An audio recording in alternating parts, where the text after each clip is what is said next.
PNM family. Tell me, are you ready? Thank you, Mr. Chairman.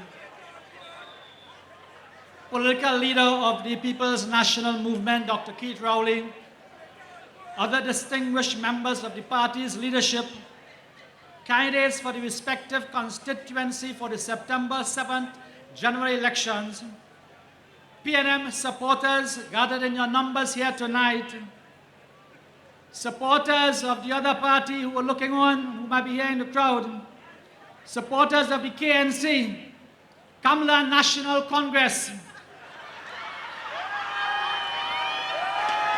undecided voters, fellow citizens of Trinidad and Tobago, a pleasant good night to you all. Gandhi once said, if you take a position sometime in life and circumstances change, you are entitled to change your position. Many circumstances have taken place in the last 5 years, and that is why I am here tonight. I was unable to address you in Couva last Wednesday because of the inclement weather. But tonight, like last week, the leadership of the PNM, and I want to tell you, did not attempt in any way whatsoever, up to tonight, to tell me what to say on this national platform. But I know that they may be anxious, that I may get into all kinds of bacchanal things. After all, I come from the UNC or the KNC. Not KFC, eh? KNC. But be assured, Dr. Rowley, there's nothing I can say that they themselves have not said to each other. And I want to make a point tonight, and it's not bacchanal, because when I finish, you will understand that Kamla Prasad Bisesa for the last 5 years was not in charge of this government. So when they're talking about Rowley and Kamla, listen to me tonight. I want to begin where I began on the 14th of January 2010 at the Esperanza Presbyterian School in Dog Village, California, a school I went to. The place where the battle for the UNC leadership really started. I was not a member of the UNC or the KNC yet, because Pani never wanted me. I want to remind them all of what they said about the political leader Kamla Prasad Bisesa. Let me remind Munilal of what he said on the 7th of January 2010. After Kamla had left her office in Pinal Junction, I was in the audience. And she walked through the crowd, her own UNC people crowd, to go to St. Helena. He said then, she walking like Johnny Walker. She don't know if she coming or she going. That's Munilal. So Munilal said that, not Dave Prasad, I'll tell you what I say 1 week after. I don't have to tell you what type of woman she was at that time. Just ask Fazal Karim and the whole of Waterloo. He called her the worst names that can befall a woman. I don't have to tell you that she is not punctual. She's lazy and cannot work because of the conditions she finds herself in the morning after. Ask Vasant Bharat. And Vasant, if you don't remember, in Sunflower Restaurant, after we reject you as a candidate for St. Augustine. And if that was in 2010, ask Gary Griffith in 2015, because he must know. He was the National Security Advisor for her and the National Minister of National Security in Trinidad. It's he who said she does have a 5-day weekend. And you know, in Pinal that night, on the 7th, you know who was jumping up and laughing and waving flag? When Munilal was laughing at Miss Johnny Walker. I know, I was there on the ground. Basdev Pandey, Wade Mark, Tim Gopi Singh, Rudal Munilal, Chandresh Sharma, Vasant Bharat, the whole cabinet. The whole cabinet was there. And 1 week later, let me tell you what I said. It's no bacchanal talk here. Let me tell you what I said. Reported on the 16th of January 2010 on the Trinidad Guardian, 1 week after. Prasad said, that is me, not Kamla Prasad. Prasad said, I was stunned as I listened to how Dr. Munilal embarrassed his own party member, his own former opposition leader, his political sister, when she rightfully, correctly, and courageously walked through the crowd. Prasad said he felt ashamed. He said Pandey then followed with a personal, unwarranted, and bitter attack on Prasad Bisesa, repeatedly speaking about her weakness. Prasad said, and this I continue in the article, Prasad said he always admired Prasad Bisesa, whom he described as an articulate and brilliant woman. That is me. He says she came through the ranks of poverty and has reached the stature that women must be proud of in this country and in the Caribbean. That is Dave Prasad speaking. And for too long, he said, Prasad Bisesa hung on to a leader who humiliated her on several occasions. But he said, Kamla eyes open, and she understands the reality of politics in 2010 and not 1972. So Dr. Rowley, let your heart not be troubled. But my people, you know something? Since then to now, I never hear Munilal or Fazal Karim or Vasant Bharat say they're sorry. I never hear them say they lie. And they were not talking the truth in 2010 January. I never hear them say they lie. So Kamla Prasad, the leader of the KNC, you tell me who was lying, me or them? So the next time Munilal take the platform, you know, he is the Sprangalang of the KNC. I want you to tell the country who lied, me or him, me or them. But them don't lie. For the last 5 years, there was honorable this and honorable that. Them don't lie. I lie. But I just thought I didn't lie. I just thought I was telling the truth. But they will not answer that. They will not answer those things. They will come to attack me. They fast to talk about Nimakaram. Well, I waited for Munilal.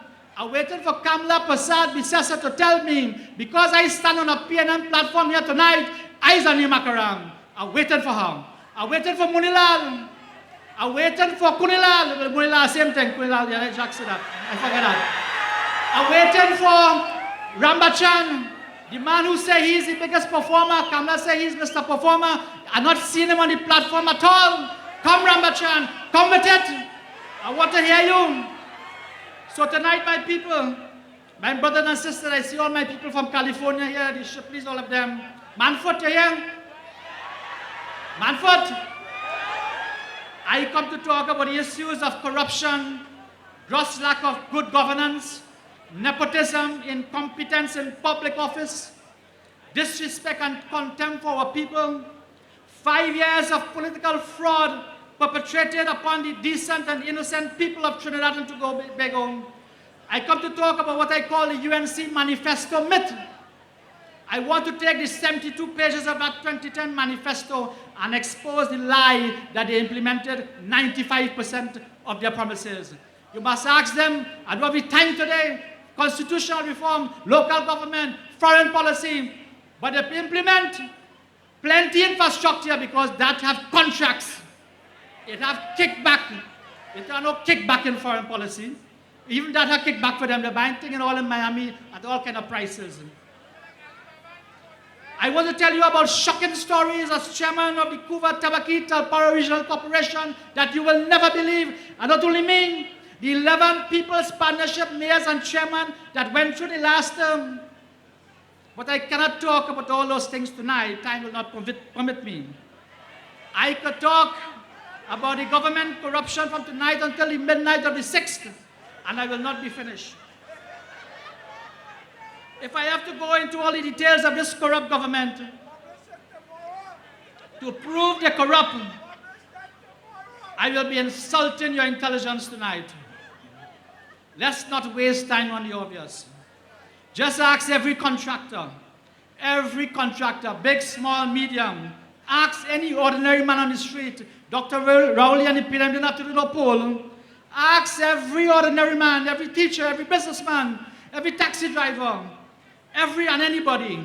If there's one thing this country is united on, is that the United National Congress, the KNC, is the most corrupt government that ever traversed this Trinidad and Tobago. And I don't know, I want you all to listen because I want to tell you why I'm here tonight. And I don't know what the debate about is about if the government corrupt or not corrupt. Kamla admitted that in that leadership exchange in the end of July. Listen to this. One panelist, I think is Aisha Wells, asked her, Madam Prime Minister, is your government corrupt? Hear what her exact words were. I would not say there's corruption in the government. Hear this. But there's corruption in the system of governments in Trinidad and Tobago. What is that? There is corruption in the system. So the system taking your money and bribes. Is the system thieving you? Is the system banking your taxpayers' money in banks all over the world? So when you go to a bank in Cayman Islands or wherever, when you look at the deposit, is the system of governance taking that? Is the system buying all them multi-million homes all about? The system doing that? All them Range Rovers and Porsche they're buying like you're going out to sell and pack it up at people's house with the laundering. Is the system of governance on the certified copy? Is the system driving it? So next time you see a Porsche with them fellas, watch and see the system driving it. The system is the thief. Well, if the system is the thief, then Kamla name is now Kamla System Pasal Bisesa. And Suraj, don't talk about him, he's the market bag, brown bag ain't look for him. Here's Suraj System Rambachan. And Fazal, well, don't talk about Munilal, he got PhD, he's Dr. Rudal System Munilal. And all of them are one father, that one father called System Lal. Don't talk about Anand, the tax man. Ask him for the Spain. But I want to tell you why I'm here tonight. A colleague of mine a few months ago, he said, Dave, they're thieving with impunity. A big word, that means you're thieving left, right, and center. They get locked up or they get locked up because they feel they can't get locked up. They feel 5 years is 50 years. They didn't know 5 years go for this next 2 weeks. They never feel so. The way them thief, you feel 5 years or 50 years. But a thief like it's 50 years, eh?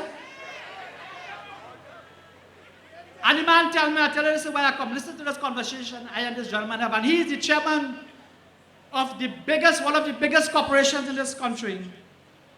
He said, Dave, I tell you the thief with impunity. I said, well, partner, but what are you still doing with them? He said, Dave, the next side, I want you to understand this conversation taking place in the country all about. He said, Dave, the next side, the PNM go do the same thing. I say, okay, that might be so. There is history there. I am so stupid. Nobody in the world think which government in the world. I said, yes. I said, well, two things. First, I thought in 2010 when I hear Kamla say we're going to stamp out or at least reduce corruption. I believe that. That is why I was part of a campaign to change Pandey as UNC leader and then government of the day. So I'm not stupid. I know how it is. I thought that if, I tell any man, I thought if we get a little 10% improvement in reducing corruption over the next 5 years, I said we would be going somewhere as a country. We'd be going somewhere as a nation. I said this government, led by Mark Arup of the KNC, take me back 100% more than what we know corruption is in this country. Every minister, every ministry, every state board, everything they touch, Children Life Fund, Life Sport, life itself, they take it.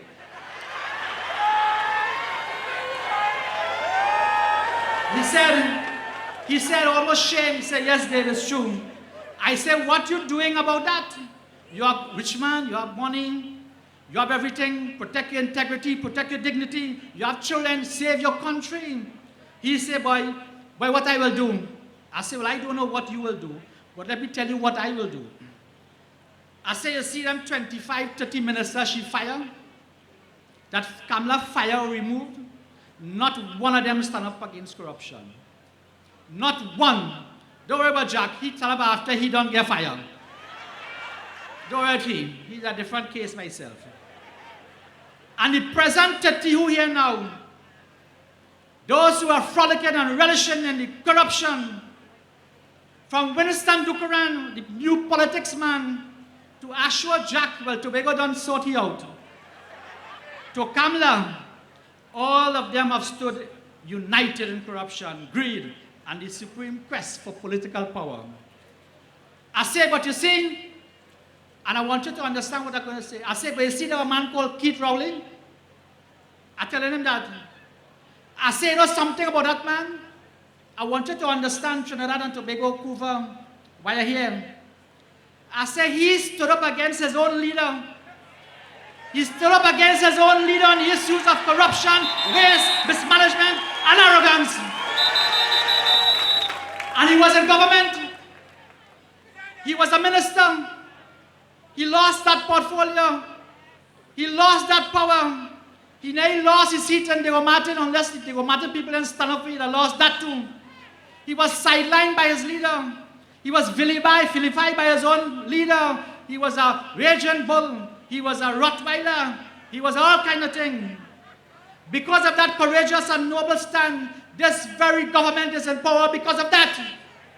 Let us understand that. At that time, he was the angel. He was a doll. He was a darling.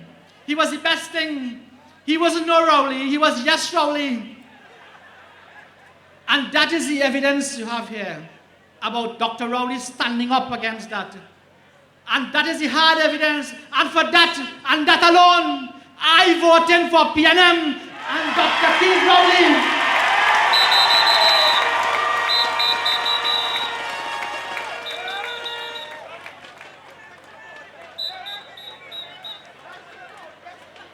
Sometimes I wonder, and I look at this crowd tonight, I wonder if the people of this country really understand what the cancer of corruption means to us as a nation. Well, let me tell you, if you're building a little two-bedroom house, as most of us might, we don't buy no big fancy 50 million house. If we want to build a little two-bedroom house on a piece of land, whether we get it or we squat in or whatever, and you take up a corrupt builder, and you put confidence in him and you say, you build a house for me, you buy the material and the hardware and so on. And he charge you for a link of galvanized $200 when it is $100 a link. Or a link of steel when it's $50, he charge you $100. And he put on top of that poor workmanship. You know what? When you catch yourself or somebody who know come and say, hey, where's that? Instead of building one house, you could have built two houses. Or you could have built a bigger house. You could have built a 4-bedroom house. I'm talking to you. You understand? So you could have built a bigger house. So if you have one hospital, you could have two hospitals. You could have a bigger hospital. If you have 100 meters of box drain, you could have 200 meters of box drain. If you have 3,500 for pension, you could have 5,500 for pension. You understand the drift? Yes. So that is what they have done. So when they're boasting about this, they're running on thing to do. They don't care if it have no doctor after, if it have no teacher after, if it have no sewer after, if it have no police after. They're just doing contract because contract means left, right, and center, kickback, payback, bribes, but the system taking it. The system of governance taking it. And look at them. They plunder this country for 5 years. They plunder, they get in the bank book. Getting big, it can't hold in Trinidad, it's holding outside and involved. It's showing in the face, in the belly. Everything is showing it big. Not everything, the belly. And let me tell you, you know woman that's tied a tube, not to get pregnant for the belly not to get big? Well, them tying the intestines for the same reason. All of them. Check them. And they're so stupid, they put on the same jacket, the same pants. So let me tell you something. I don't have much time tonight. You need to have to speak, you know. I had a next conversation I want to tell you because this is the conversation in the country. I'm talking to some cane farmers, you're not involved in the cane farmers movement, and they take advantage for 5 years of the cane farmers. Don't talk, out of 10,000 cane farmers, only 3,000 get money. The 6,000 they get 1 cent, 30 and 40 years in the industry. So I went in Moruga, and I'm talking to a cane farmer, and I say, the cane farmer saying, he said, Dave, because we're struggling, boy gets sick now, he's sick now, poor fella, boot and trace. He said, boy, they treat me like dog. I say, yes. He said, I'm not voting. But the wife Friday, Mousy, she said, so Rowley you go put? I said, well, what happened to him? She said, look how he does look. I said, but watch how he look, he's a good looking man. And you vote for Warner? And Marlene Kudre? What are you going to do? She said, no, I mean that. Look, you look racial. I said, look racial? How Ramashandas look? How Morilalas look? How Devan Mara Sat families look? I said, he don't look racial, Devan. He anti-Muslim too. Ask Inshan Ishmael. Ask the people in ADB. As Minister of Agriculture, you will make every single application for loans for Muslims. Ask him, ask ADB. So all the Muslims who are looking outside there, vote for Devant and Balik. The movie, that's why I wanted the movie, but they're bringing others to replace it. But the same thing. She said, Dave, you see you talking about, she done with the racial talk. She said, Manning says he's a Rottweiler. I say, yeah, to deal with them, you gotta get about 10 Rottweiler. I didn't hear them at that. But I come in. So my brothers and sisters, I have to leave. There's plenty I want to talk to you about tonight. But the political leader is here. So I have many things to say. And this is only the smoke, the fire behind. Listen to me. The fire behind. I waited for Mulilal, I waited for Rambachan, I waited for Kamla. Don't bring no money, don't bring no in nursing, you know. Because in nursing, they had no plan for the last 5 years. 3 ministry, 4 ministry in 3 years. I hope she have a plan for he this time. They had no plan. So my brothers and sisters of Couva and environs and Trinidad and Tobago, I came here on one mission tonight. I bring my years of struggle. I bring my 30-odd years of struggle for sugar workers and cane farmers and my constant struggle for justice and fair play. I bring that tonight and I hand it to Dr. Keith Christopher Rowley. And I ask Central Trinidad, I ask the South to endorse Dr. Keith Rowley as the next Prime Minister of Trinidad and Tobago. Central, you ready? Central, you ready? Dr. Rowley, all